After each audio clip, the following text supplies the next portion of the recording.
Assalamualaikum Sobat Football United, kembali lagi di channel Ringan Amatiran ala gua. Dan seperti konten-konten yang lain juga di channel ini, gua akan menyampaikan news update nih, kabar-kabar update.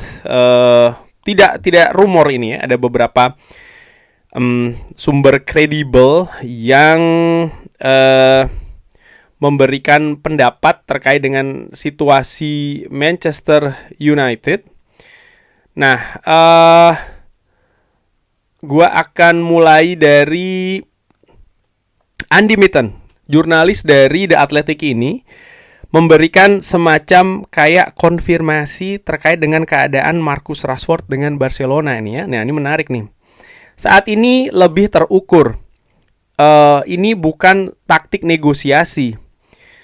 Bulan ini adalah bulan terburuk sebagai pemain Barcelona ketika seharusnya dia menunjukkan penampilan yang terbaik di bulan ini. Ini terkait dengan keadaan Marcus Rashford.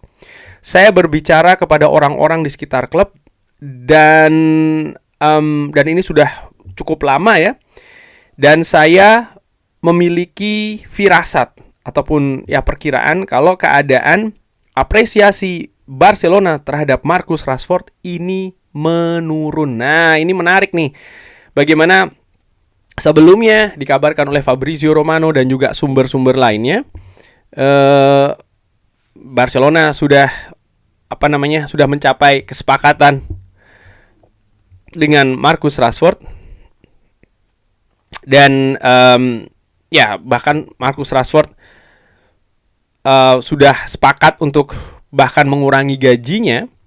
Tapi memang keadaan ini lebih karena ataupun kesepakatan ya lebih untuk Manchester United dan juga Barcelona, di mana Barcelona ingin nilai 30 juta itu menurun, Manchester United tetap bersikukuh ya. Dan menurut gue tidak ada yang salah dengan hal itu karena memang kesepakatan peminjamannya adalah opsi beli 30 juta euro. Manchester United merujuk ke angka tersebut. Ada dua kubu yang sama-sama keras, katakanlah seperti itu. Dan ini nampaknya berpengaruh ke keadaan Marcus Rashford itu sendiri. Dimana balik lagi Marcus Rashford nih, seperti yang sebelumnya juga di Manchester United ya, ketika ada gangguan, ketika ada konsentrasi yang harus terpecah, penampilannya menurun. Menurut gue ini ada pengaruhnya.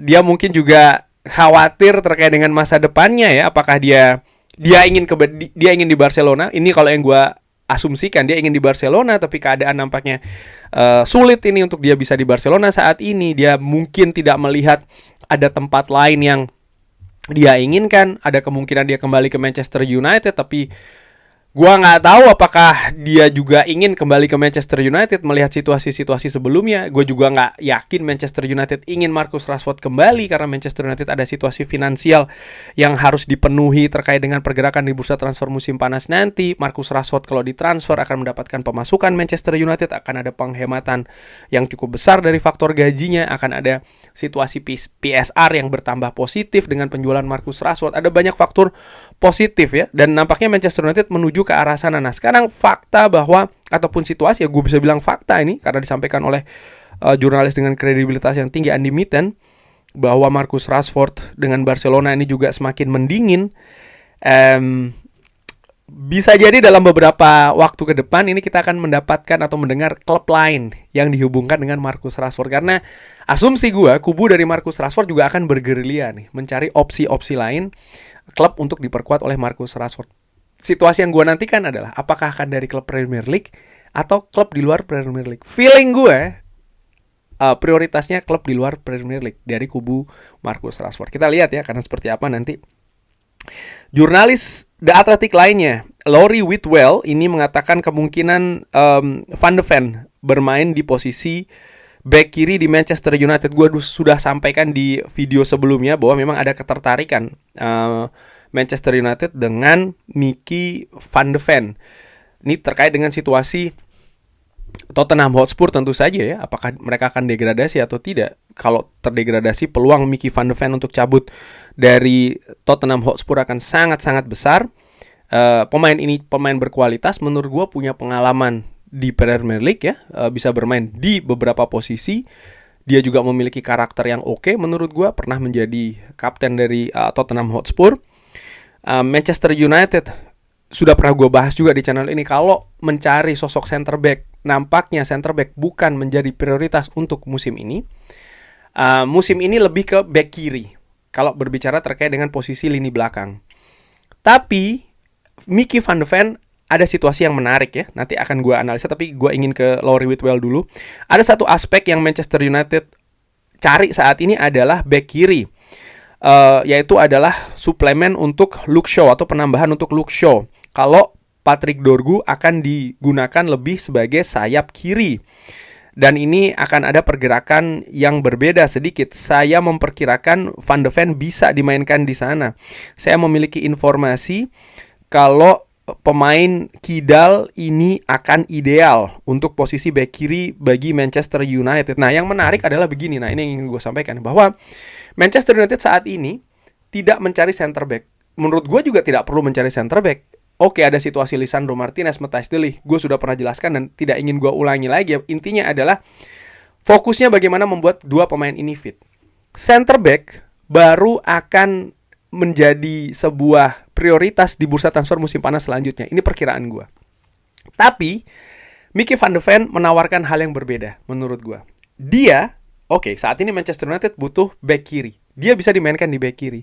Tapi jangan lupa, Mickey van de Ven juga bisa dimainkan sebagai center back. Sehingga musim depan ada kemungkinan Mickey van de Ven bisa dijadikan center back kalau ada perubahan pemain di posisi center back untuk Manchester United, dan Manchester United mencari back kiri lagi. Ini situasi konsekuensinya, katakanlah seperti itu. Tapi sekali lagi, Mickey van de Ven yang bisa bermain di dua posisi ini merupakan tawaran menarik. Nah, situasi lainnya adalah ya berapa harga dari Mickey van de Ven. Ini akan tergantung situasi dari Tottenham Hotspur. Apakah Tottenham Hotspur terdegradasi atau tidak, akan lebih ke sana ya. Gue akan ke kabar lainnya dari Fabrizio Romano. Ini terkait dengan Carlos Baleba. Carlos Baleba ini adalah target utama dari Manchester United di musim panas tahun 2025 di bawah manajer Ruben Amorim, dan dia masih merupakan kandidat yang kuat ya untuk posisi lini tengah di musim panas nanti. Manchester United sudah memiliki kesepakatan secara verbal dengan Carlos Baleba ya, secara personal di bulan Agustus tahun lalu. Sang pemain ingin bergabung, tapi Brighton memblok pergerakannya di musim panas dan juga bursa transfer Januari. Manchester United menginformasi Baleba kalau mereka bisa saja akan mengunjungi kembali kesepakatan nanti di musim panas tahun 2026. Dan kesepakatan verbal ini masih valid. Baleba juga masih sangat ingin untuk ke Manchester United. Dan dia masih terus ya menjadi target dari departemen scouting dari Manchester United, walaupun belum ada situasi yang terdepan saat ini. Beberapa faktor masih harus terus dilihat ya, diselesaikan, termasuk penunjukan permanen manajer selanjutnya, budget dari Manchester United, dan juga permintaan harga dari Brighton. Wow, apakah ini yang menjadi alasan Baleba penampilannya musim ini menurun? Ini menarik ya, bagaimana sudah ada kesepakatan personal, Baleba ingin ke Manchester United, Brighton memblok kesepakatan ini di musim panas kemarin, dan kita bisa lihat akhirnya Baleba penampilan musim ini tidak seperti 2 musim yang lalu ya kan, menurun. Nah, ini ada situasi yang menarik nih menurut gue. Lawrie Whitwell juga mengatakan ya, Brighton mungkin akan melihat harga sekitar 100 juta pounds musim panas tahun lalu. Manchester United mungkin menginginkan 75 juta pounds pada saat itu. Saat ini Manchester United akan melihat di angka 50 juta pounds. Mungkin dengan penurunan dari penampilan Carlos Baleba ya. Tapi saya meragukan Brighton akan menerima angka tersebut. Jadi angkanya Manchester United melihat 50 juta, Brighton tidak 50 juta, apakah 70 juta atau seperti apa.